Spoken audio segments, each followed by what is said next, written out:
Hello there, and welcome to the How to Market Your Horse Business podcast. I'm so glad you're here with me today. My name is Denise Alvarez, and I have the pleasure and the honor of hosting you here each week. And just a very bit about myself, just a very little bit about myself, I will tell you up front, just in case we're new friends, and then we're going to jump into the meat of what I call the meat of the day and the content that's going to help you in your horse business, right?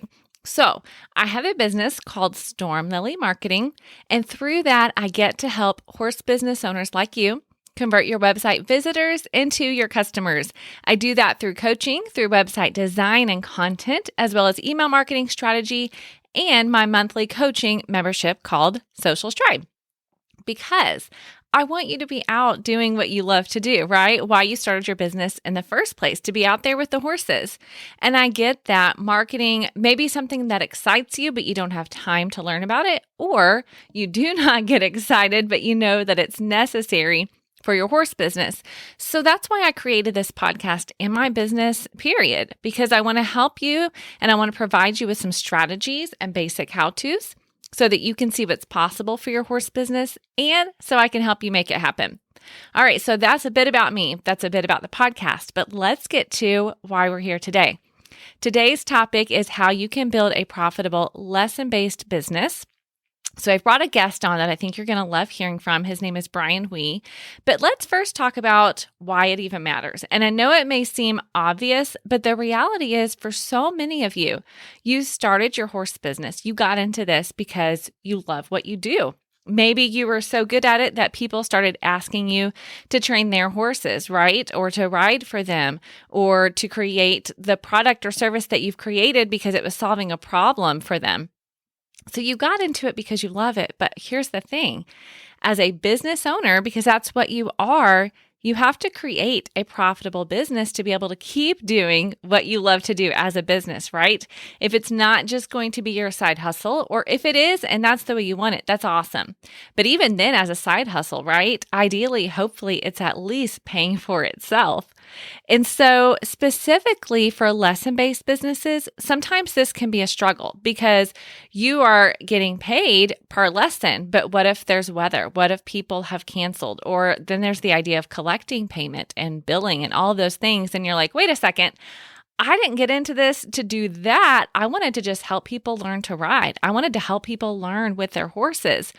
And so a lot of times business owners come into it with a pure heart, but then they're like, oh no, what am I going to do? I can't make ends meet. And so here's the thing. Brian has a unique perspective on how you can be profitable with your horse business.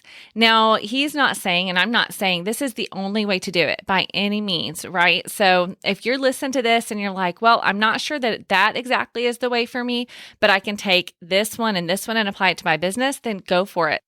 So I want you to listen to it and think, okay, how can I apply this to my horse business so that I can continue to do what I really love and enjoy, so that it's sustainable, so that it helps me and helps my family to meet our goals, so that it gives us some freedom, some flexibility perhaps. What I also want you to consider is that some of these things aren't necessarily things that you're going to need to change in your business, but they're things that you may need to change in your mind, right? There's some specific mindset shifts that can really make a difference as you're building your business. And also, if you are not a lesson-based business, I do still think there are some nuggets that you can take from this.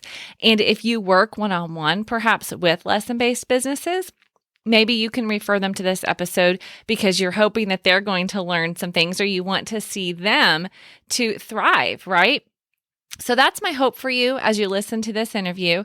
I want you to be open. I want you to see how it can apply to your business. And then I want to hear from you. I would love to hear from you if there was something that you were able to take from this and it was helpful to you, or if vice versa, if you're like, Denise, I tried that and here's why it didn't work. I'd love to hear about your experiences. And I'm sure Brian would as well, because the thing is, as we all know, there's more than one way to skin a cat. And I like cats, but that's just the saying, right? So there's more than one way to do it. All right, so today's interview is going to show you one specific way that Brian has found that coaching his clients to do has really helped them to be a profitable business. So without further ado, here is Brian Wee, and here are some ways that you can build a profitable, lesson-based horse business.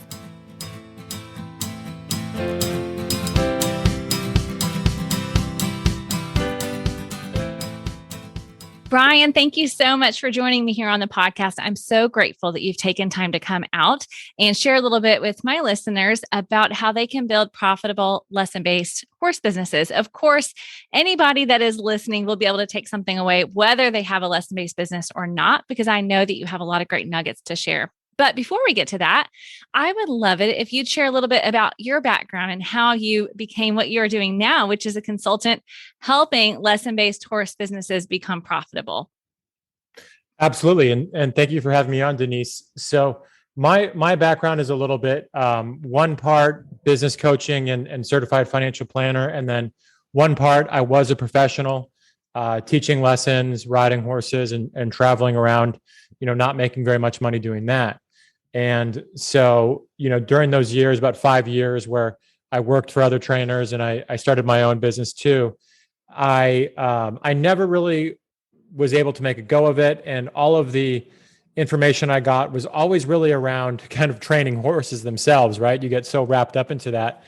But I never had a good resource for putting the numbers together and being profitable and having somebody kind of explain to me, this is how you generate profit. And I kind of burned out.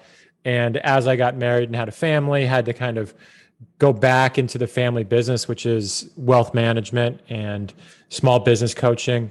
And so I had a business coach at that time who told me, well, pick a niche as you're building your business coaching, financial planning practice and build products around them. So I naturally chose, because I, had a lot of riding instructor and horse trainer friends. I chose that niche to kind of build my business around. And I ended up sort of building the program that I wish I had had during those 5 years, kind of mentoring me. And I guess that's the best way to describe what I've kind of built recently. All right. That is super interesting because that gives you that background in that experience that you can speak from, right? So your clients and your customers and my listeners automatically have built up that trust in you because they know that you've been where they are. And so that definitely gives you a different place that you can speak from than a lot of other people. So how did you marry that? So you do the wealth management, but also you're doing, is it business coaching for lesson-based businesses?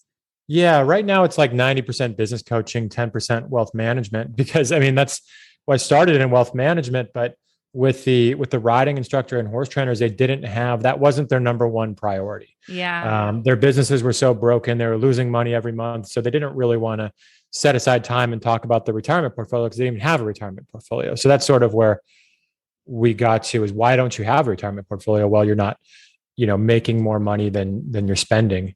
So there's nothing to save. But now that we've gotten, it's moving in that direction, meaning I'm helping some of my clients fix their businesses to a point where now they are setting up retirement plans, and we're shifting the conversation, not just on making their business more profitable, but what to do with the winnings, which is more what wealth management is kind of centered around. Perfect. That makes perfect sense. Well, and it's that idea that's a little bit cliche, but true, right? Trying to move them from surviving to thriving. So many horse business owners are at that point where it is a survival mindset, and they maybe think the idea of having a profitable business is a good idea, but aren't really sure how to get there. And like you said, it's, taking an education on horses and horsemanship and riding and all of that things is important, but there's not really as much education out there about the business aspect. Either that or they're not looking for it, right? Until they find it in the right place.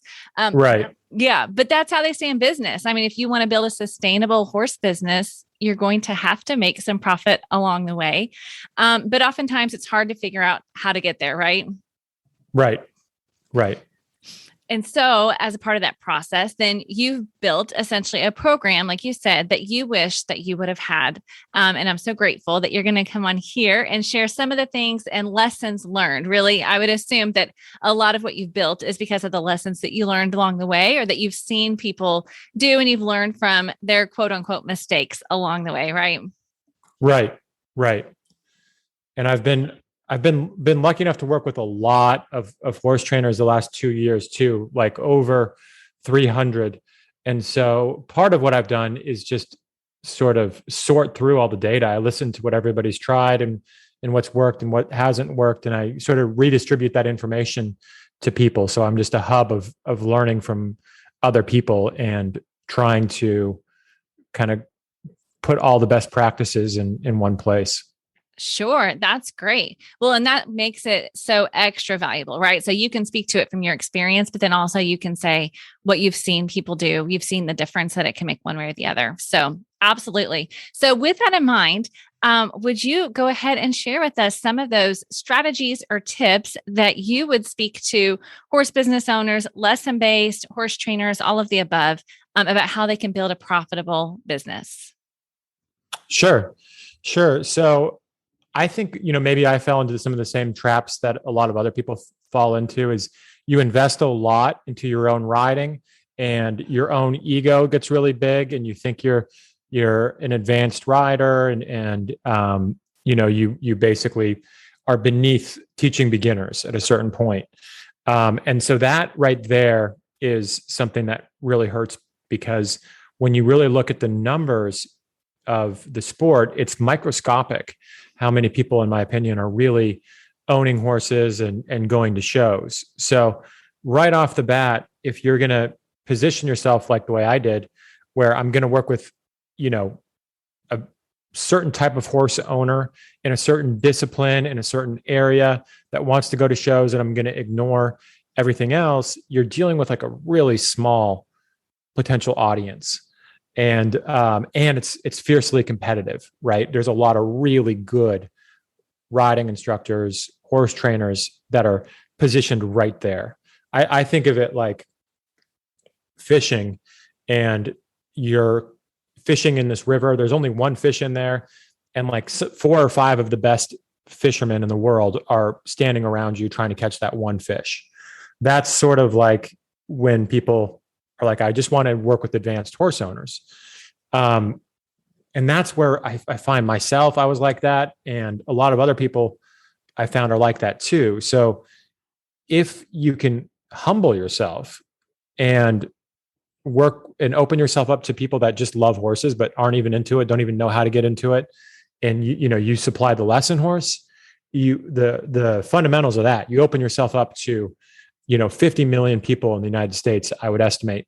Everyone you bump into, you can kind of convince to come take a riding lesson. They have no idea about how the world works. And, so by opening yourself up and to the beginners, a lot of my clients are actually getting what they want in the long run, because, if you're long-term focused in 2 years, those beginners get pretty good. They start buying their own horses, and you've got these intermediate to advanced people that want to go to shows. And if you price it right, you can actually be profitable just with that lesson program at the feeder part of it. So that, if I had to oversimplify it, making that shift for a lot of people, and then running that lesson business really tight, that can make a huge difference from the person that maybe needs to get over their ego. I mean, if you only want to work with advanced horse owners and you're busy, then turn off this podcast and just keep doing what you're doing. Right. And, you know what I mean? But if it's a little slow and you're not really making much money, then and you're not really riding at the international level, you probably need to get over yourself and consider what is like the biggest opportunity right now during the pandemic is being willing to work with beginners. Yeah, that's a huge mindset shift. I can definitely see the difference that would make. And like you said, having that long-term approach, because a beginner is not always going to be a beginner, but you can help them to get there. And like you said, right now, the horse business, as everybody that's listening, I'm sure knows, is booming. So there are beginners left and right that are probably knocking on your door that you might have said no to, that maybe you should consider trying it out. So definitely, that's a huge, huge mindset shift. I appreciate that. So what else would you say? When I run the numbers of that too, like if you have 10 stalls that you can use in your business somehow, if you buy a lesson horse and put it in that stall and you charge $75 for a lesson on that lesson horse, and that lesson horse teaches 10 lessons a week, then that lesson horse is bringing in like $3,000 a month. And if you think about that per stall, let's just say a horse owner comes in and you're like, okay, board and training, it's going to be, a lot of times people are giving that away at like $1,000 a month total, right? Very few people are at that $3,000 level for board and training on that. So a lot of times the revenue per stall is actually better on a lesson horse. That was something that I didn't really think about.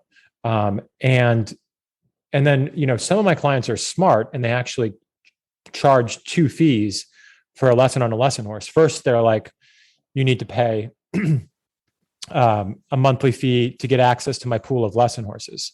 Then you need to pay a fee to pay for your training. And that just makes it easier to kind of justify a bigger number. And the people, general public who aren't really into horses are like, that totally sounds fair. And so those trainers end up, being able to get twice as much. Then they're getting like $150 a lesson basically. And that lesson horse, that stall might basically bring in $6,000. Wow.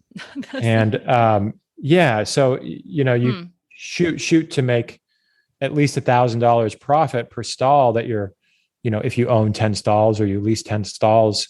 And then there's a few other tips and tricks in there too, that help a lot. So another mindset shift you would say is to consider having that lesson horse and also to look at your numbers and see, okay, how much are you making per month on that particular horse? What are your expenses and are you making a profit on them?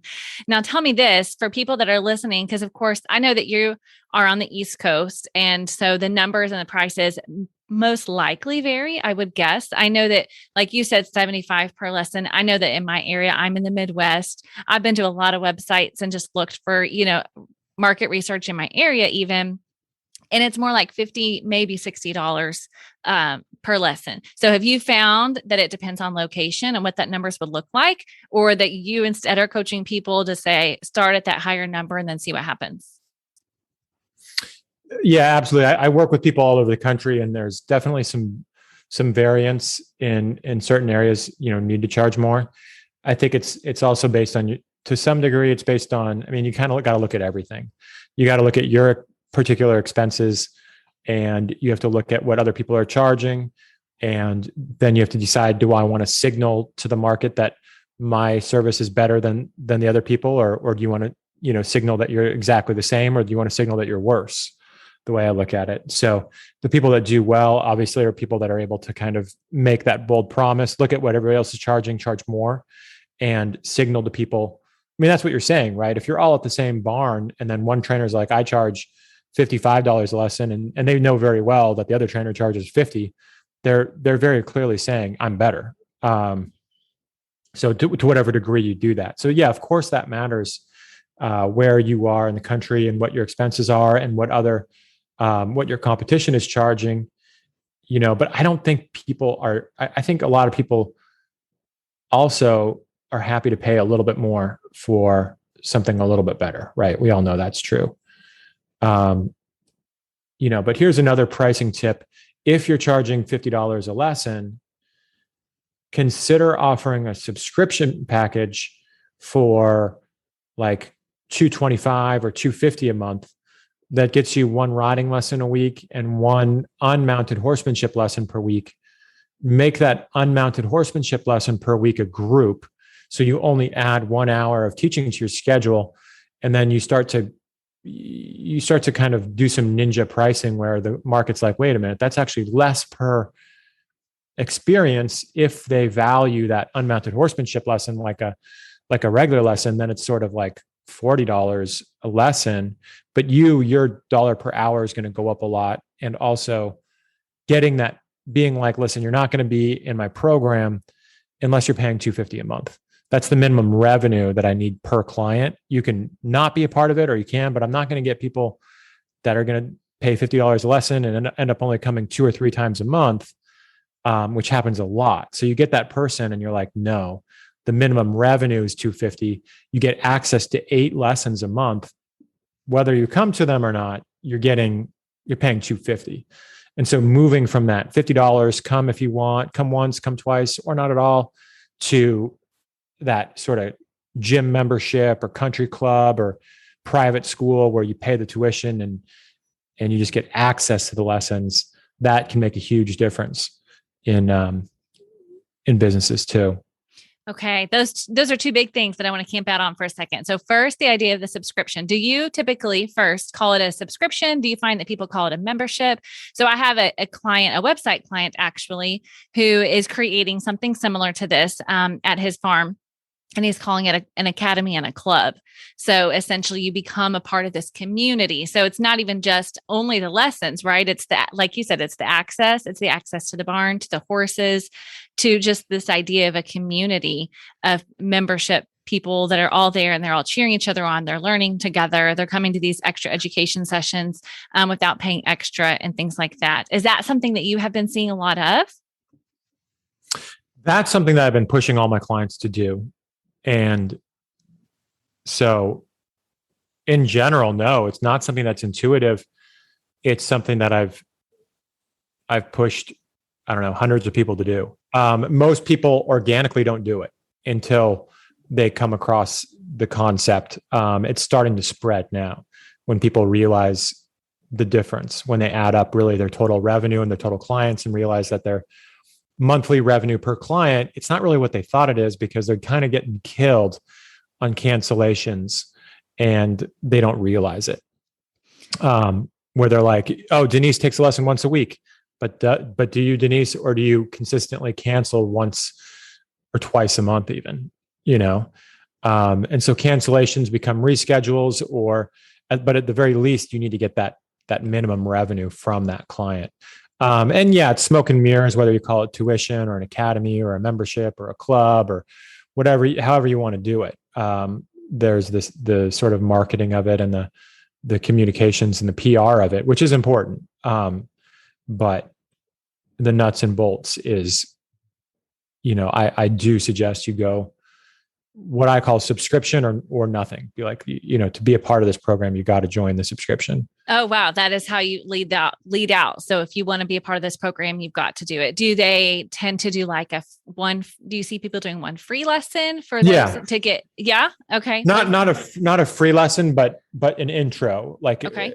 And call it an assessment, right? Because you're assessing them. And that's kind of, again, all these little tricks of, word the verbiage. Mm-hmm. Yeah. Not an intro, but an assessment. So right off the bat, you're assessing the client if they can join your subscription. I kind of like that, turning the tables almost. Cause usually you're like, oh, I'm going to see if this business is good enough for me. Right. And the business right off the bat is like, why don't you set up your assessment lesson where we can, make you nervous, put you on the spot. We'll see if you fit into this program. Yeah. Which is really smart, honestly, because, definitely you want to be open up to beginners and all those things like you talked about. But at the same time, just like you did with your wealth management business, you picked out your niche, right? You figured out where is it that you fit in. So obviously the assessment can help with that too. What are your writing goals? What are you hoping to do? What discipline are you interested in? That can all be a part of that to make sure that you're really a good fit for that subscription or membership, right. Whatever it might be. Exactly. Yeah. Yeah. And then at the end of that assessment, you can enroll them straight into subscription from there. But you're right. You need to have that assessment lesson and you should charge for that, but you can make it a no-brainer because the real goal is to get them into that subscription. And, the lifetime value of these clients is pretty high. If they go from one lesson a week, 2 lessons a week to buying their own horse and going up the food, which a lot of people do, they looking back, they'd be like, I would have never expected I would have spent all that. Yeah. But all of us horse people know, like it's like a drug, you know what I mean? Like the first hit could be free and you would still be profitable. Mm-hmm. Yeah, that's a great point. Okay. I want to camp out on the second thing, because you've said a few things that have made me thought of another mindset shift, which is the idea of knowing your numbers. So I guarantee that before the people that were in your program or the people that are on my email list or my Facebook group would say they maybe don't know all of those numbers that you've been throwing out, right? The lifetime value, the monthly revenue per client, all of those things. So I would think that you're saying that's another mindset shift that horse business owners need to have, is to be intentional to know those numbers, right? So that they can make good business decisions. Yeah. Yeah. Whenever possible, you want to, I think your emotions will lie to you a lot of times, like if a client leaves, and you want to change your whole program, but you kind of want to know, what, actually my business is still growing. I'm still adding more people than are leaving. And so maybe I shouldn't change anything, right? You want to govern your decisions with data, even though, a client leaving, and maybe leaving on bad terms, like it's going to make you feel awful, but maybe that's okay. So you do want to always try to govern your business decisions with data and real numbers, which we all know, right? That's not a right. We know it, but we maybe don't do it. Right. There's definitely a difference, kind of like knowing you should work out and then actually going to do it. So what would you say are some of those specific, are there any others that I missed? So you've said monthly revenue per client. That's something you should know. You should know the profit that you're making on your lesson horses. You should know lifetime value. What are some other numbers that you think my listeners should be paying attention to? Keep it simple so you don't, you actually do it. I mean, if you can just know what your revenue and expenses were each month, that's a great start. Just review that. What how much money came in, how much money went out last month. Okay. And just kind of look at it in detail. And then if you want to start kind of crunching numbers, you want to know, kind of how many lessons am I teaching a week right now? You want to kind of look at how many lesson horses do I have and how many lessons is each lesson horse teaching? How many instructors do you have?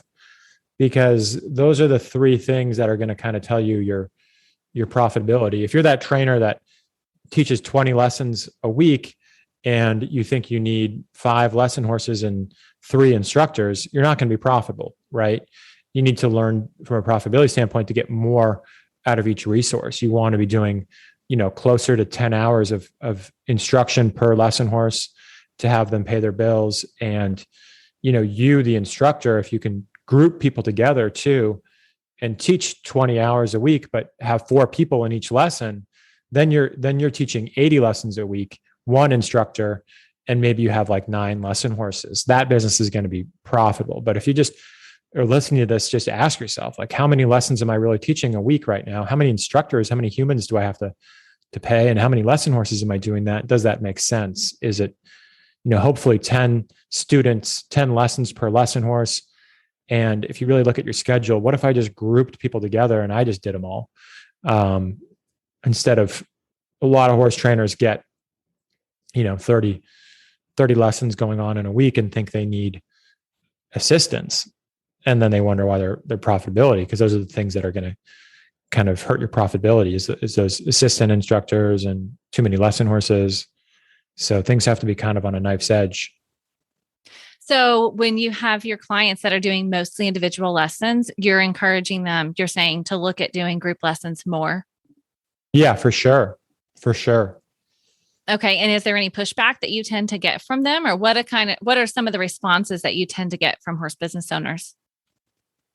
If they've entrenched themselves in a private lesson culture, they're in real trouble, because usually you don't really charge that much more for a private. It's certainly not 4 times as much. So from a numbers standpoint, it's definitely the easiest way to make more per hour is just put everybody in the same hour and continue charging the same. And there's definitely some pushback it's kind of like, have you ever ridden a horse that was ridden by a weak rider or a timid rider? And whenever you put the leg on, the horse threatened to rear, and then the rider would be like, okay, and then take their leg off, and you don't have to go forward if you don't want to today. And so it's like the spoiled horse. That's a dangerous horse, right? And then somebody else gets on that horse, and that horse is the same way. Don't put your leg on me. I only go forward if I want to go forward. That can kind of be like, if your clientele is spoiled, then they're going to throw a fit when you want to do something reasonable. If you're starting from scratch, what a lot of my clients do is sell that subscription package, but the 1 lesson per week is either a 30-minute private or a 1-hour group. And that's their options. And clients know from the get-go, like if they're beginners, they're going to start in a 30-minute private. And then once they become more skilled, it's going to be this privilege. And then they're going to get to come for an hour, and they're going to get to be in the group. And it's sort of like an embarrassing thing to be in the 30-minute private and the little kid ring. You graduate to the big kid ring. And so if you set it up like that, then there's never any pushback, and it's just the way it is. And then you could say, if you're in the group subscription and you want an additional private after that, I'd be okay with that. But if you set up your business as all privates, you're in trouble because you could be teaching 30 hours a week, be exhausted, and it's not that much money versus, my clients that are doing like 80 lessons a week in 20 hours and they got time to have relationships outside of their business. And so you may have to take one step backwards, lose some people and rip it off like a Band-Aid and start advertising. I'm always like, if we're going to make a change like that, I'm going to start advertising because we're going to get new people in. And the new people are those new horses that you can train from scratch and there's never a problem. It can be harder if you've ever had an ex-boyfriend or girlfriend or wife or husband. It can be harder to repair, a bad relationship than it is to just start a new one. That's a really good point. And sound advice and wisdom for anybody listening. Just that right there. If you're looking to make a major change that you think is maybe going to upset a few people, or you might lose a few clients over it, to go ahead and start advertising and start getting those phone calls coming in so that you can fill that in with people that you can kind of train from the get-go. That's really super good advice. Okay. Is there anything else, Brian, that you would have for my audience that you think that they should know about building a profitable lesson-based horse business? Or just a profitable horse business? Because I know you said you work with a lot of trainers as well. Yeah. I think some of those keys are, we touched on a lot of them, the subscription. I like to get it all on a credit card, eliminate invoicing. So it's just automatically swiping every month. And, building that group lesson culture makes a huge difference. So you can start to get that volume.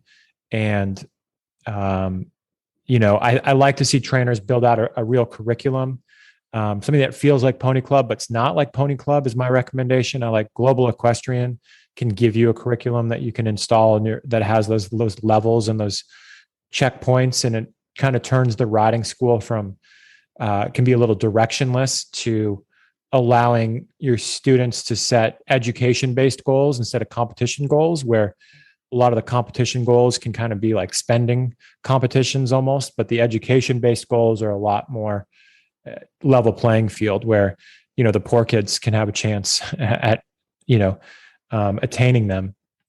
I think doing all that is a good start to supercharging it. And then, advertise like a beast, all the time. And always be having, always feeling like your business has leads, coming out of your eyeballs all year long. That just does so much for your confidence. It's something I try to have in my business. And then I, try to, it's a cure for a lot of problems in your business, just to have tons of leads. And you get those by, learning how to advertise. You bet. Yeah, definitely. That's something that we've talked about here on the podcast, is that idea of having a list of people that are ready to buy from you or learn from you and buy from you later on. And we talk a lot about doing that through email marketing. But yes, ads is one way that you can do that as well and connect the two together, frankly. So thank you. These are really good tips and strategies. So I'm really grateful for you taking time to share them. And I know my audience will really appreciate, especially some of these new mindset shifts that maybe they're just going to have to go back and look at their business and remind themselves of their end goals. And if any of these mindset shifts would help them to reach those. Would you let my listeners know how they can find you online? Yeah, you can just go to Brian Wee Consulting, BrianWee Consulting.com, and you can look me up there. I've also got a Facebook group called Next Level Horse Businesses, and you can find me there as well. Perfect. Thank you. And of course, I will link to those in our show notes for today, which will be stormlily.com/48 for episode 48. So I'll make sure to make that very easy for anybody to find you. So again, thank you so much, Brian, for being here. I really appreciate it. You're welcome. Thank you for having me, Denise.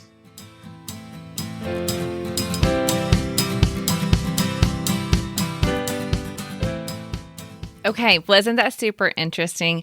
I hope that it was helpful to you. And what I really want to know and hear back from you is if any of these mindset shifts were new to you or maybe opened your eyes to a different way of seeing things. And I want to hear which ones you're going to try to implement. So that's my hope for you as you listen to this podcast, whether it's this episode or any of the others, that you take what you hear on the podcast, that you pick one thing and that you apply that to your business and do it over the long term. Don't just do it for a week, right? And then I want to hear from you. I want to hear what's working or what's not working, or what struggles do you have that I can help you with on this podcast as well, right? So be sure and reach out. I'm on Instagram. You can email me, Denise@stormlily.com. You can find me on Facebook, Storm Lily Marketing, or even How to Market Your Horse Business. I love to hear from you because truly my hope and my goal is to help you to build the horse business that you love. And I know that is not going to look the same for everybody, but I think most of us would say that if we had a profitable business, that's definitely a positive, right? We wanted to help pay those bills so that we can continue to do what we love, so we can continue to help the horses and help the people that you love so much, right? So that's my hope for you. And then, of course, be sure to jump on over to the show notes at stormlily.com/48. And I will have a list there of the highlights from this episode so that you can see in visual form some of the mindset shifts that Brian shared with us today. As always, I would be so grateful if you would jump onto Apple and leave a review if you're enjoying this podcast. It really does help others to know if this is for them or if this podcast could help them. And then, of course, share this with people that you know as well that you think it would be helpful for. And if we are not email friends, please feel free to sign up for my emails at stormlilymarketing.com. You can go to .com/podcast if you want to go straight there and say, yes, I want to know every week when there's a new podcast episode, because I do put this episodes out weekly to help you out. But either way, I'm so grateful you were here. I hope that it was super helpful to you, and I will see you here again next week. Have an awesome day.